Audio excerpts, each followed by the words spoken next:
पण कोणीतरी आपल्याला ऑब्झर्व करतंय, प्रत्येक गोष्ट आपली नोट करते, जी काही इथे चालू आहे ते माहीत आहे त्याला. आपल्या प्रत्येक कृतीचे, प्रत्येक जन्मात जेवढे काही आपण कर्म केले त्या सगळ्यांचा लेखाजोखा जिथे ठेवलेले आहेत तो म्हणजे आकाशिक रेकॉर्ड्स.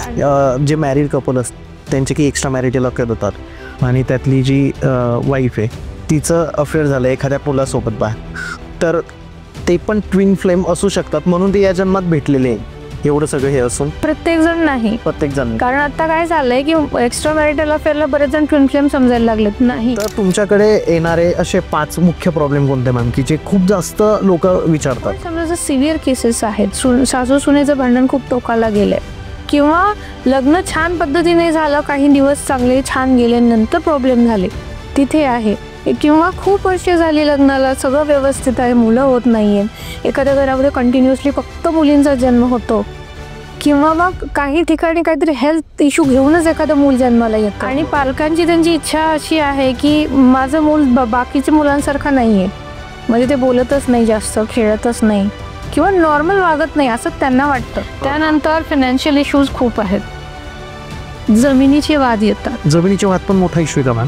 हो, खूप लोकांकडे जमिनी आहेत आणि आता असं आहे की लोकांना त्या विकायच्या वगैरे आहेत, किंवा त्यांची विभागणी करायची, वाटणी करायची, पण होत नाहीये, किंवा कोणीतरी एक जण तिथे बसलेला आहे तो काहीच होऊ देत नाही. कधी कधी असं होतं ना की पूर्वजन्मधला कोणी असतो तो पकडून बसलेला, त्याची आत्मा असते मला. हो, काही वर्षे किंवा काही दिवस रिलेशनशिप व्यवस्थित चाललंय आणि अचानक ब्रेकअप होतो काही कारण नसताना आणि कॉन्टॅक्ट पूर्ण बंद होतो. ही टर्म काय, ट्विन फ्लेम? हा, ट्विन फ्लेम म्हणजे काय आहे की ट्विन फ्लेम कसं आहे की बऱ्याचदा काय होतं की दोघे सिंगल असतात, कधी एक जण मॅरिड असतो, कधी दोघेही मॅरिड असतात, पण इथे मुलीला नंतर कळालं की तो मुलगा ऑलरेडी मॅरिड आहे, त्याची फॅमिली आहे कम्प्लीट.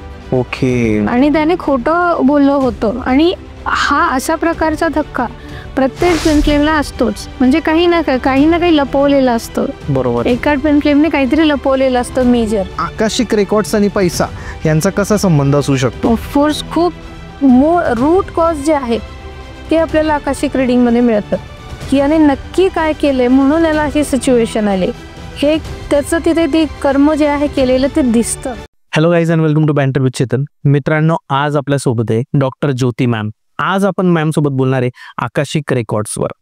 पूर्वजन्माबद्दलच्या भरपूर अशा गोष्टी असतात ज्या आपल्याला माहीत नसतात, पण आपल्याला त्या माहिती करून घेण्याची इच्छा खूप असते. तर आज आपण त्याच गोष्टींबद्दल मॅम सोबत चर्चा करणार आहे. आकाशिक रेकॉर्ड बद्दल मॅमचा जो अभ्यास आहे तो खूप जास्त आहे. भरपूर हजारो क्लायंट्सला मॅमने आजपर्यंत त्याच्यामध्ये गाईड केलेलं आहे. तर एक गॅरंटी देतो तुम्हाला की हा व्हिडिओ संपतो तोपर्यंत तुम्ही सुद्धा तुमच्या पूर्वजन्माबद्दलच्या काही गोष्टींबद्दल एकदम म्हणजे जाणू शकाल, किंवा तुम्हाला एक वे तरी समजेल की तुम्ही मागच्या जन्मामध्ये काय कर्म केले होते त्या गोष्टींबद्दल. तर मॅम, तुमचं पुन्हा एकदा स्वागत आहे बँटर विथ चेतन मध्ये. तर मॅम, आकाशिक रेकॉर्ड्स ऍक्च्युली आपली जी ऑडियन्स आहे ना त्यांना हा शब्दच माहित नाही, अर्ध्या ऑडियन्सला माहित नाही आकाशिक रेकॉर्ड काय असतं. तर तुम्ही त्याला एकदम सिम्पल लँग्वेज मध्ये जर आपल्या ऑडियन्सला सांगायचं. सुरुवातच मी अगदी सोप्या पद्धतीने असं सांगेन की जेव्हा भगवान श्रीकृष्णांचा जन्म होणार होता तेव्हा आपण काय म्हणतो की आकाशवाणी झाली होती, किंवा जीसस यांचा जन्म होणार होता तेव्हाही आकाशवाणी झाली होती. तर आकाशवाणी म्हणजे काय आहे? आकाशिक लायब्ररी मधून आलेला तो मेसेज आहे, म्हणजे डिवाइन मेसेज आहे तो, जो कुणाला दिसत नाही, पण कोणीतरी आपल्याला ऑब्झर्व करतंय, प्रत्येक गोष्ट आपली नोट करते, जी काही इथे चालू आहे ते माहित आहे त्याला. त्या माध्यमातून आलेला आपल्याकडे आवाज म्हणजे ती आकाशवाणी. त्याच प्रकारे आकाशिक रेकॉर्ड्स म्हणजे काय की आपल्या प्रत्येक कृतीचे, प्रत्येक जन्मात जेवढे काही आपण कर्म केले त्या सगळ्यांचा लेखाजोखा जिथे ठेवलेले आहेत तो म्हणजे आकाशिक रेकॉर्ड्स, आणि तो असतो आकाशिक लायब्ररीमध्ये. ओके, जी लायब्ररी म्हणजे युनिव्हर्स मध्ये आहे. ते एकदम सिंपल भाषेत म्हणजे आजपर्यंत तुम्ही जितके जन्म घेतले किंवा या जन्मी तुम्ही काय करताय या सगळ्या गोष्टींचा एक रेकॉर्ड आहे, आणि तो रेकॉर्ड ठेवला गेलेला आहे युनिव्हर्स मध्ये. त्या ज्या गोष्टीला म्हटलं जातं आकाशिक रेकॉर्ड म्हटलं जातं त्या गोष्टीला. तर मॅम, ही जी गोष्ट आहे की मला जर समजा माझ्या पूर्वजन्माबद्दल जाणून घ्यायचंय ते मी akashic record of course best way आहे तो. बरोबर. मग आता समजा हजारो लोक आहे, मग सगळेच ते चेक करतील का, की ते कुणी चेक केलं पाहिजे याबद्दल तुम्ही काय सांगा? चेक करतील का म्हणजे कोणाचेही आपण रेकॉर्ड्स ऍक्च्युली ओपन करू शकतो, म्हणजे त्याची परमिशन घेऊन आपण त्याचे रेकॉर्ड ऍक्सेस करू शकतो. पण प्रत्येक छोट्या मला ताप आला किंवा मग छोटं बाळ आहे घरी ते किरकिर करतं म्हणून तेवढ्यासाठी आपण अशा कारणांसाठी आपण आकाशिक रिडिंग करू शकत नाही. किंवा छोटं मोठं सासू सुनेचं भांडण होतं, नवरा बायकोत भांडण होतं म्हणून आकाशिक रेकॉर्ड ओपन करा असं नाही. पण समजा जर सिव्हिअर केसेस आहेत, सासू सुनेचं भांडण खूप टोकाला गेलंय किंवा लग्न छान पद्धतीने झालं, काही दिवस चांगले छान गेले, नंतर प्रॉब्लेम झाले, तिथे आहे. किंवा खूप वर्ष झाली लग्नाला, सगळं व्यवस्थित आहे, मुलं होत नाहीये, एखाद्या घरामध्ये कंटिन्युअसली फक्त मुलींचा जन्म होतो, किंवा मग काही ठिकाणी काहीतरी हेल्थ इश्यू घेऊनच एखादं मूल जन्माला येतं, बरोबर, किंवा पैसेच येत नाहीत एखाद्याकडे, खूप कष्ट करतो, शिक्षण आहे, सगळं काही आहे, पण पैसेच येत नाहीयेत, असे जे काही रिपिटेटिव्ह आहेत, म्हणजे एखादी घटना चेंजच होत नाही आयुष्यामध्ये, काहीतरी कुठेतरी अडकले, मला रस्ताच मिळत नाहीये, अशा परिस्थितीमध्ये आपण आकाशिक रेकॉर्ड नक्की चेक केलं पाहिजे. ओके. कारण आता तो प्रॉब्लेम का आला आपल्याला, आपलं आत्ताच आयुष्य म्हणजे पण काय आहे, आपण आतापर्यंत जेवढे नाही कर्म केले चांगले वाईट, त्यातलं थोडं थोडं घेऊन आपल्याला आत्ताचा जन्म मिळालाय. बरोबर.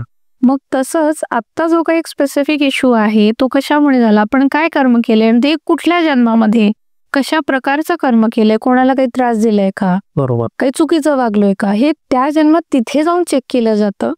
आणि तिथे जाऊन सॉल्व्ह केलं की मग इकडे त्याची उत्तर मिळतात, इकडेही काही रेमेडीज दिल्या जातात, त्या प्रकारे ते वर्कआउट होतं. म्हणजे आकाशिक रेकॉर्ड्स मध्ये आपण सगळ्यात आधी तर चेक करतो की या मनुष्याला, म्हणजे या व्यक्तीला जो तुमच्याकडे ऍज अ क्लायंट आलाय, त्याला काय प्रॉब्लेम्स येत आहेत लाईफमध्ये, तो ते प्रॉब्लेम घेऊन जेव्हा तुमच्याकडे येतो त्यानंतर तुम्ही त्याचा आकाशिक रेकॉर्ड्स चेक करतात, तुम्ही त्याची पूर्ण लायब्ररी चेक करतात, त्याचा प्रेझेंट, त्याचं पास्ट, मागच्या जन्मांचं, हे सगळं चेक करतात. आणि त्या पूर्ण जन्मांमध्ये त्याने केलेल्या चुका किंवा त्याने काही चांगलं काम केलं असेल, या सगळ्या गोष्टींचा त्याच्या आताच्या आयुष्यावर काय परिणाम होतोय हे सगळं बघून तुम्ही त्याला सांगतात. आणि त्याच्यानंतर मग तुम्ही त्याला रेमेडीज देतात की या प्रॉब्लेम्समुळे तुमच्या आयुष्यात हे झालं, तर आता तुम्ही ह्या गोष्टी करा ज्यामुळे तुमचं आयुष्य, यामध्ये प्रॉब्लेम जसं तुम्ही सांगितलं मॅम, की पैशांचा प्रॉब्लेम येतो, प्रॉब्लेम प्रॉब्लेम येतो, नवरा बायकोचं पटत नाही असेही प्रॉब्लेम, मुलं खूपच जास्त किरकिर करतात, म्हणजे काही मुलं खूप हट्टी असतात, आई वडिलांचं पटत नाही, म्हणजे नवरा बायकोचं पटत नाही, पैशांचं तर झालं, आपलं कर्ज बाजारी असतात ते लोक, जो सॉल्वच होत नाही, कर्ज निघतच नाही. तर तुमच्याकडे येणारे असे 5 मुख्य प्रॉब्लेम कोणते मॅम, की जे खूप जास्त लोक विचारतात?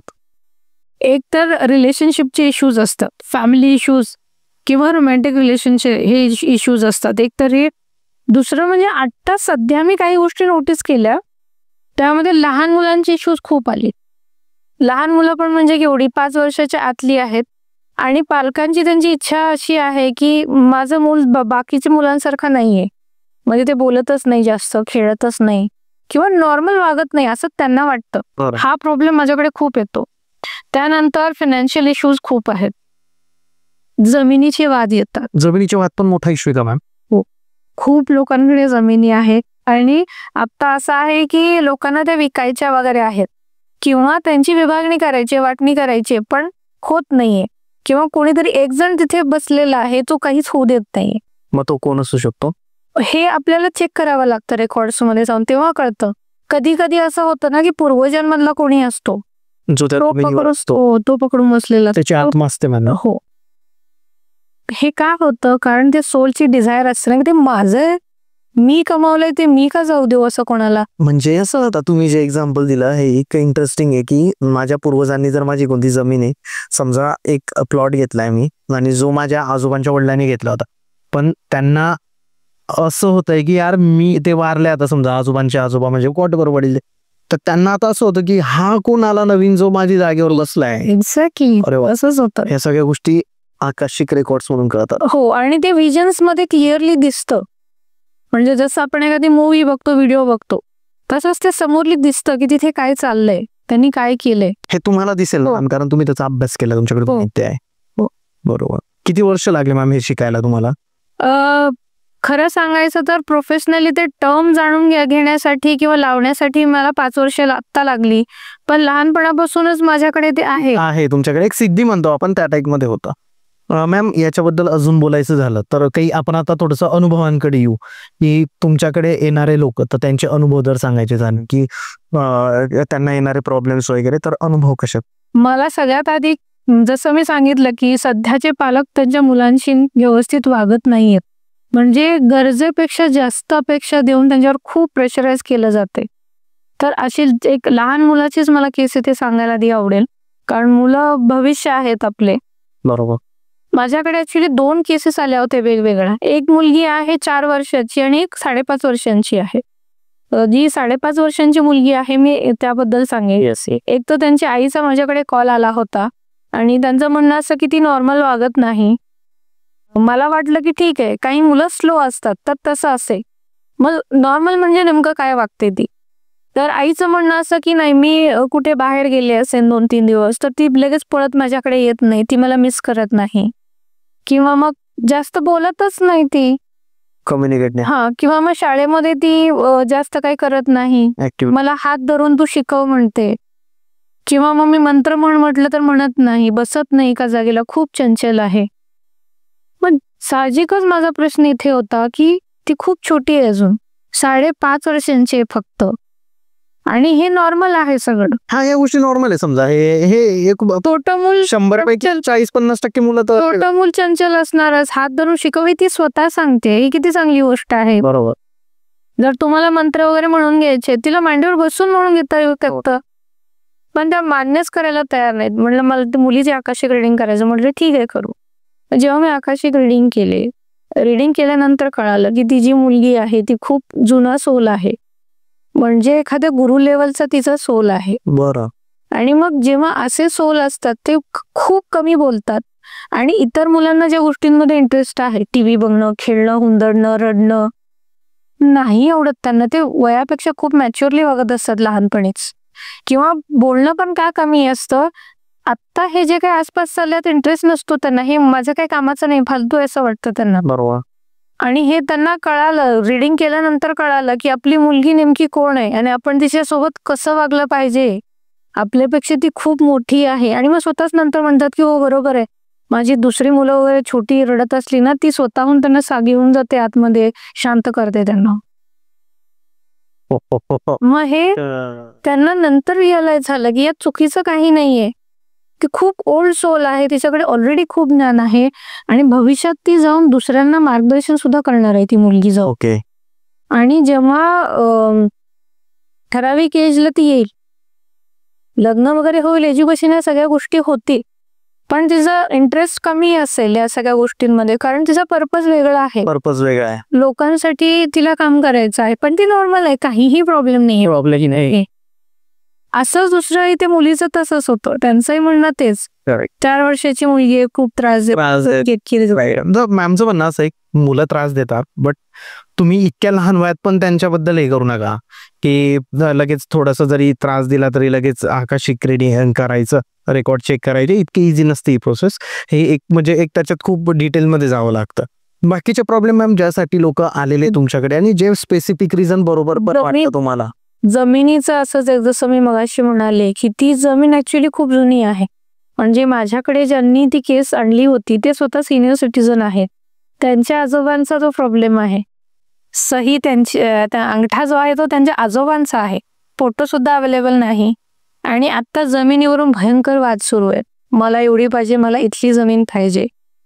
मग त्यांचा तोच प्रश्न होता की मी नेमकं आता काय करू, कोणाला किती जमीन देऊ आणि कसं सॉल्व्ह करू हे सगळं.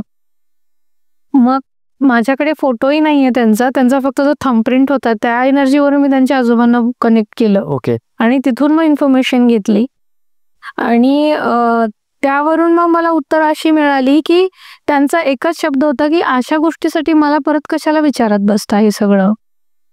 त्यांचं म्हणणं होतं की मी जबाबदार पुरुषाकडे ती रिस्पॉन्सिबिलिटी दिलेली आहे. ओके. त्याने योग्य ती सिच्युएशन बघून ते डिसाइड करायचं.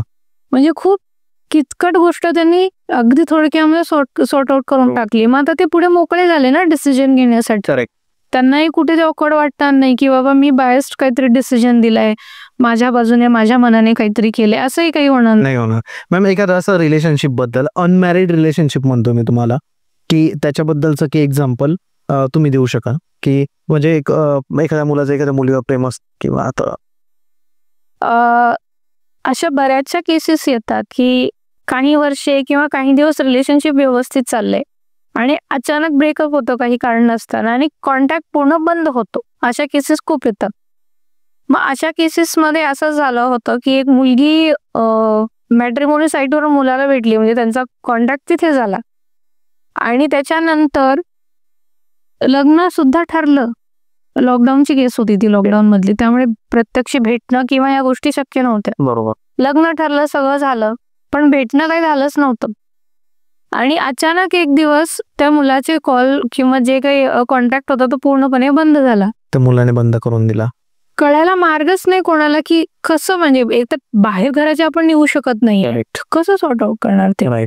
घरच्यांनी इकडे तिकडे शोधाशोध केली, जे कंपनीचा त्याने ऍड्रेस दिलाय सापडायला तयार नाहीये, ते नाव सापडत नाहीये, किंवा त्याने घरचा पत्ता दिलाय ते सापडत नाहीये. मग जो त्या भागात राहतो तिथल्या माणसाला कॉन्टॅक्ट करा, तू जाऊन बाबा चेक कर, काहीच मिळत नाहीये. मग काही दिवसानंतर, 10 दिवसानंतर त्या मुलाचा मेसेज येतो की वडिलांना हार्ट अटॅक वगैरे आलेला, ऍडमिट केले हॉस्पिटलमध्ये. हॉस्पिटलमध्ये जाऊन रेकॉर्ड चेक केले जातात, तिथे एंट्री नाहीये, कुठे काहीच मिळत नाही म्हणजे थोडक्यात. आणि पुन्हा परमनंटली कॉन्टॅक्ट बंद होतो.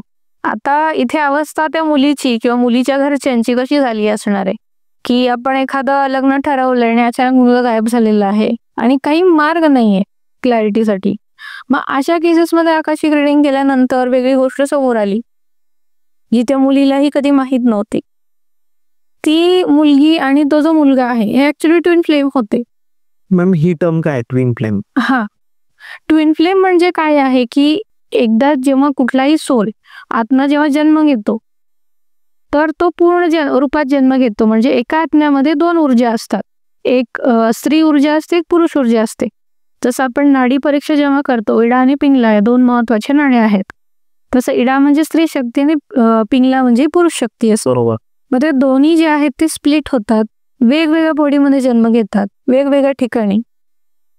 मग हे यांचं असंच झालेलं होतं की ते ट्विन फ्लेम आहेत, त्यांना माहित नाही, पूर्णपणे स्पिरिच्युअल जर्नी आहे, म्हणजे बाहेर कोणाला काही कळत नाही. बरोबर. आणि याचं ऍक्च्युअल उदाहरण म्हणजे आपले महादेव आणि पार्वती हे युनिव्हर्स मधले पहिले ट्विन फ्लेम आहेत. म्हणजे ज्या प्रकारे आधी महादेव तपस्यामध्येच असायचे, सतीने आधी तपस्या केली, सतीसोबत महादेवांचं लग्न झालं. नंतर एक कारण असं झालं की सतीचे जे वडील आहेत त्यांनी यज्ञ ठेवला, तिथे यांना इन्व्हाइट केलं नाही, तो राग वगैरे आला. बरोबर. आणि त्यामध्येच सतीने स्वतःचं आत्मदहन केलं, त्या रागाने महादेवांना राग आला. हे इथे संपलं आणि तेही ध्यानात निघून गेले. बरोबर. आणि मग यामध्ये खूप वर्षाचा कालावधी निघून गेला आणि पार्वतीचा पुनर्जन्म झाला. जे सती आहे तीच एनर्जी आहे, पुनर्जन्म होतो. पार्वती पुन्हा कित्येक वर्ष तप करते, मला शिवाशीच लग्न करायचं आहे. बरोबर. सेम जर्नी ट्विन फ्लेम, प्रत्येक ट्विन फ्लेमला फेस करावं लागतं. आणि सर्वात महत्वाचं की प्रत्येक जण ट्विन फ्लेम नसतो. म्हणजे असं नाही की बाबा माझा ब्रेकअप झाला, कॉन्टॅक्ट बंद झाला, सेपरेशन आहे म्हणजे ट्विन फ्लेम नाही. ते खूप जुने सोल असतात, कॉन्टॅक्ट बंद होतो, पण ते कशासाठी असतं की स्वतःचं हिलिंग करायचंय, म्हणजे तुम्हाला साधना करायची, स्वतःच्या चक्रावर काम करायचे, त्या आतल्या ऊर्जा तुम्हाला बॅलन्स करायच्या आहेत. आणि ज्या ज्या गोष्टी तुम्ही आतापर्यंत सोडलेल्या आहेत, म्हणजे एखादी गोष्ट आवडत असते ती केली नाही, ते सगळं सुरू करायचंय.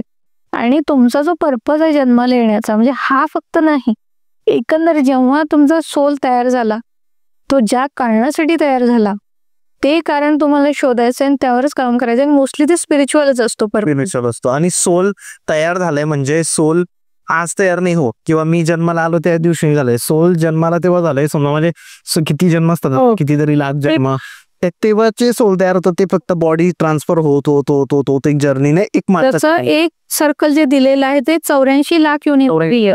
मग हे असे ट्विन फ्लेम्स अशा कित्येक 84 लाख योन्या पार करून आलेले असतात. हे एकत्रच येतात मग ते दोन. हो, त्यांचा जन्म होत राहतो पुढे मागे पुढे मागे. मग प्रत्येक जन्मात थोडं थोडं शिकायचं, थोडं ग्रो करायचं स्वतःला, हे असं चालू होत राहतं. मग त्यांचंही तसंच झालं. आणि त्या मुलीला लक्षात आलं की मग आपण वेगळे का होतो, किंवा लहानपणापासून मला कोणी आवडलं का नाही, ह्या सगळ्या गोष्टी त्या मुलीला लक्षात आल्या. बरोबर. पण ही सिच्युएशन खूप टफ असते, एक्सेप्ट करणं खूप अवघड जातं. आणि तो एक मॅग्नेटिक पूल असतो, म्हणजे अट्रॅक्शन नसतं ते. म्हणजे तिथे दोघांचं वय मॅटर करत नाही, किंवा तुम्ही कसे दिसता, इव्हन बऱ्याच जेंडर पण मॅटर करत नाही, कधी कधी सेम जेंडर पण असतात. बरोबर. मग हे तिला तिच्या प्रश्नांची उत्तरं तिला मिळाली आणि तिला गायडन्स मिळेल तसं ते काम करत ती गेली. मग ते एकत्र आले मॅम. हाच तर महत्वाचा पॉइंट आहे की ट्विन फ्लेम कसं आहे की बऱ्याचदा काय होतं की दोघे सिंगल असतात, कधी एक जण मॅरिड असतो, कधी दोघेही मॅरिड असतात. पण इथे मुलीला नंतर कळालं की तो मुलगा ऑलरेडी मॅरिड आहे, त्याची फॅमिली आहे कम्प्लीट, ओके, आणि त्याने खोटं बोललं होतं. आणि हा अशा प्रकारचा धक्का प्रत्येक ट्विन फ्लेमला असतोच. म्हणजे काही ना काही लपवलेलं असतं. बरोबर, एका ट्विन फ्लेमने काहीतरी लपवलेलं असतं मेजर. राईट. मग तिथून परत पुन्हा आपले जे ब्लॉकेज असतात त्यावर काम करावं लागतं. मॅम याच्यात मग मला एक इंटरेस्टिंग प्रश्न आला आता की जे मॅरिड कपल असतात त्यांचे की एक्स्ट्रा मॅरिटल अफेअर होतात, तर त्याच्यात पण समजा एक कपल आहे आणि त्यातली जी वाईफ आहे तिचं अफेअर झालं एखाद्या मुलासोबत बा, तर ते पण ट्विन फ्लेम असू शकतात म्हणून ते या जन्मात भेटलेले आहे. एवढं सगळं हे असून प्रत्येक जण नाही, प्रत्येक जण, कारण आता काय झालंय की एक्स्ट्रा मॅरिटल अफेअरला बरेच जण ट्विन फ्लेम समजायला लागलेत. नाही, मॅरिड ट्विन फ्लेम पण असतात, माझे स्वतःचे स्टुडंट पण तसे आहेत, पण खरे ट्विन फ्लेम वेगळे असतात. प्रत्येक एक्स्ट्रा मॅरिटल अफेअर करणारे ट्विन फ्लेम नसतात. एकूण पृथ्वीवर ना 1,44,000 फक्त ट्विन फ्लेम आहेत. पूर्ण पृथ्वी, त्यात आदिवासी पण आले, आपण पण आलो, सगळे झाले. एक गोष्ट मॅम एक विचारायचं की सगळ्यात मेन प्रॉब्लेम जो आजकाल लोकांमध्ये फायनान्शियल सिच्युएशन, अर्निंगचा इश्यू होतो, पैसे कमवत नाही, कर्ज होतंय लोकांना. तर तुम्ही काय सांगाल की यातलं पहिले तुम्हाला एक एक्झाम्पल सांगा तुमच्याकडे आलेला क्लायंट की ज्याचं तुम्ही सॉल्व्ह केलं असं करून, आणि या पैशांच्या याच्यावर जर डिस्कस करायला गेलं की आकाशिक रेकॉर्ड्स आणि पैसा यांचा कसा संबंध असू शकतो? ऑफकोर्स खूप रूट कॉज जे आहे ते आपल्याला आकाशिक रिडिंग मध्ये मिळतं की याने नक्की काय केलंय म्हणून याला अशी सिच्युएशन आली. हे त्याचं तिथे ते कर्म जे आहे केलेलं ते दिसतं, म्हणून त्याला आता फिनान्शियल प्रॉब्लेम आहे. जसं माझ्याकडे केस होते, त्यांचे बरेच प्रश्न होते, त्यातला फक्त फिनान्सचा मी सांगते की खूप हायली एज्युकेटेड आहेत, स्वतःचा चांगला बिझनेस आहे, मुलं US ला वगैरे आहेत, स्पिरिच्युअल पण आहेत, तरीही फिनान्शियल इश्यूज आहेत. बऱ्याच ठिकाणी पैसे अडकतात, फसवणूक होते. आणि ते जुना क्लायंट आहेत माझ्या, खूप दिवसापासून फॉलो करतात, आणि हे माहित नाही का होतंय. शेवटी त्यांनी एकदा मला सांगितलं, मला माझे आकाशिक रेकॉर्ड चेक करायचे, हे असं काय आहे. आकाशिक रिडिंग मध्ये दिसतं मला की बोट आहे, मोठी शिप आहे, आणि तिथे प्रॉपर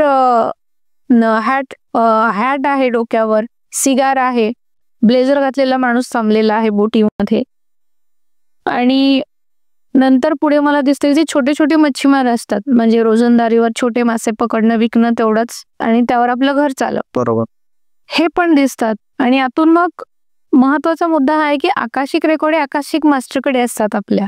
ओके, त्यांच्याकडे अथॉरिटी आहे. जसं लायब्ररीमध्ये एक लायब्ररियन असतो, त्याच्याकडे सगळे डिसिजन असतात, तसं प्रत्येक सोलचा एक आकाशिक मास्टर असतो. बरं, मग त्याच्याकडे हे रेकॉर्ड असतात.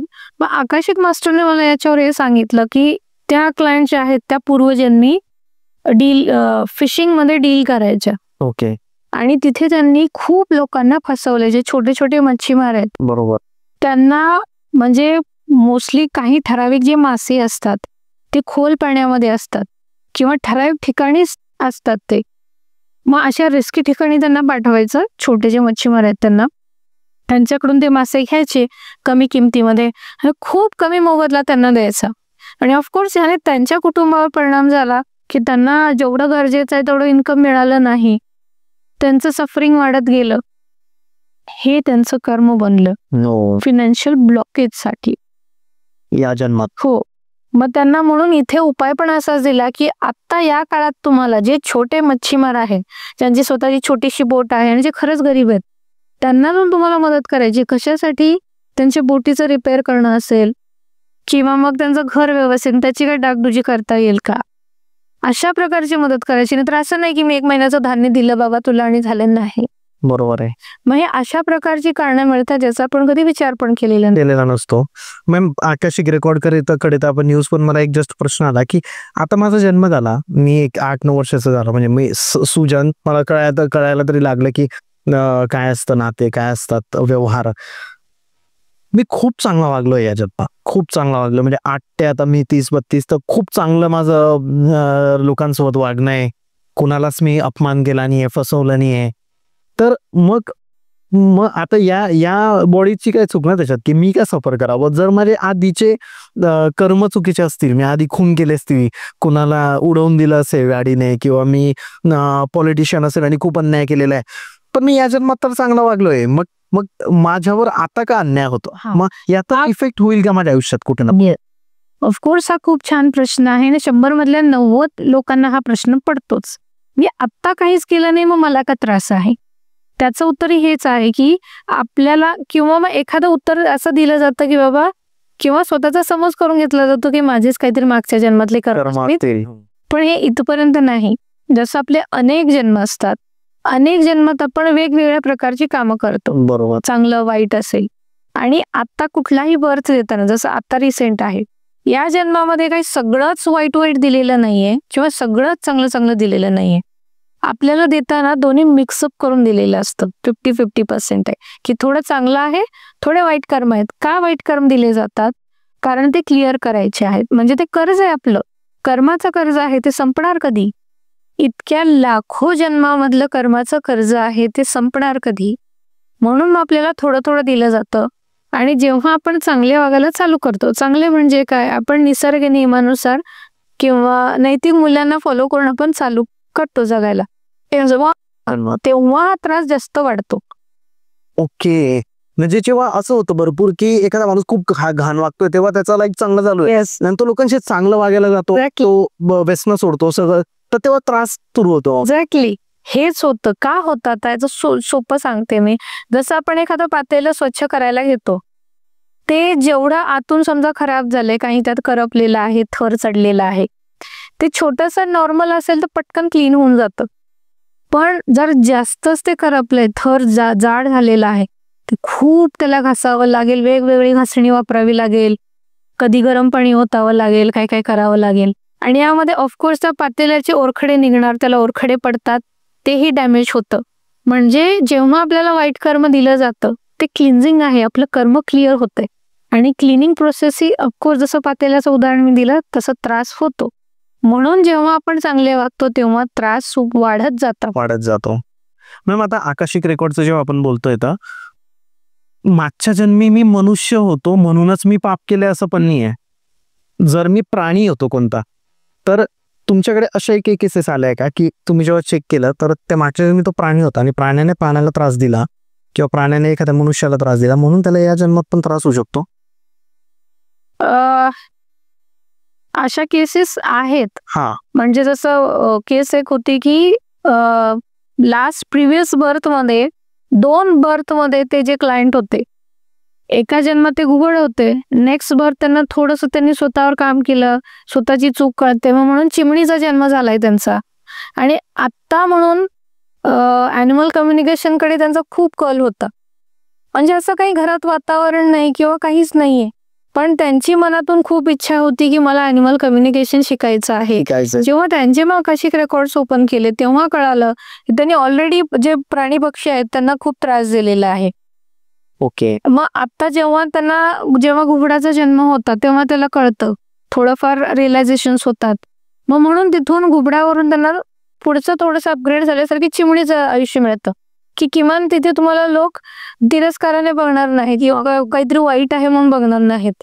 मग तिथे इच्छा तयार होते की मला काहीतरी करायचंय, की मी ज्यांना ज्यांना त्रास दिलाय, मग हे तुमचं जे कर्म आहे तिथे सुधारलेलं आहे, तुम्हाला संधी दिली, पुढचा मनुष्य जन्म आहे, तिथे बघ, तुला जर काही करता येत असेल, मग त्या व्यक्तीने जर खरंच चांगलं काही केलं, ऑफकोर्स त्याची पुढे इम्प्रूव्हमेंट होईल, पुन्हा मनुष्य जन्म मिळेल. पण समजा त्या व्यक्तीने आत्ता काही केलं नाही, त्याचं डिग्रेडेशन होईल, तो परत खाली जाईल, मनुष्य जन्मातून तो परत खाली जाईल, दुसऱ्या कुठल्या जीवामध्ये त्याचा जन्म होईल. ओ, म्हणजे मॅम एक गोष्ट आहे याच्यातून तर हेच सिद्ध होत आहे की तुम्ही भरपूर वेळा असं म्हणतो आपण की मी एवढं चांगलं वागून माझं होत नाहीये, पण आज त्याची किंमत नाही कळणार तुम्हाला, पण एक 10 वर्षाने 15 वर्षाने किंवा तुमच्या जन्मानंतर जे म्हणतो मृत्यूनंतर तुम्हाला जे जन्म मिळतील ते अतिशय, म्हणजे तुम्ही राजाचा जन्म पण होऊ शकतो. म्हणून सगळ्यात मेन गोष्ट हीच आहे की चांगलं वागा प्रत्येकासोबत. हो, कोणाशी खराब वागू नका. जितकं चांगलं आपण वागू तितकं आपलं आयुष्य चांगलं होईल आणि पुढचं पण आपलं हे होतं. मॅम, आपल्या खराब वागण्याचा किंवा माझ्या पूर्वजन्मी मी जे चेक केल्या म्हणजे चुका केलेल्या आहे तर आकाशिक रेकॉर्डमध्ये तर त्या आलेल्या आहेत ऑलरेडी, त्याचा माझ्या नातेवाईकांवर किंवा मित्रांवर परिणाम होतो. ऑफकोर्स आपल्या आयुष्यात येणारी प्रत्येक व्यक्ती, प्रत्येक प्राणी, पक्षी, पेट या सर्वांशी आपला कार्मिक बंध असतो, ज्याला ऋणानुबंध हा शब्द जो आहे ते कार्मिक रिलेशन्स आहेत. म्हणजे प्रत्येक जण आपल्या आयुष्यात आलाय त्याच्याशी काहीतरी आपलं कर्म बाकी आहे, कर्माचं कर्ज बाकी आहे. मग ते चांगलंही असेल वाईटही असेल.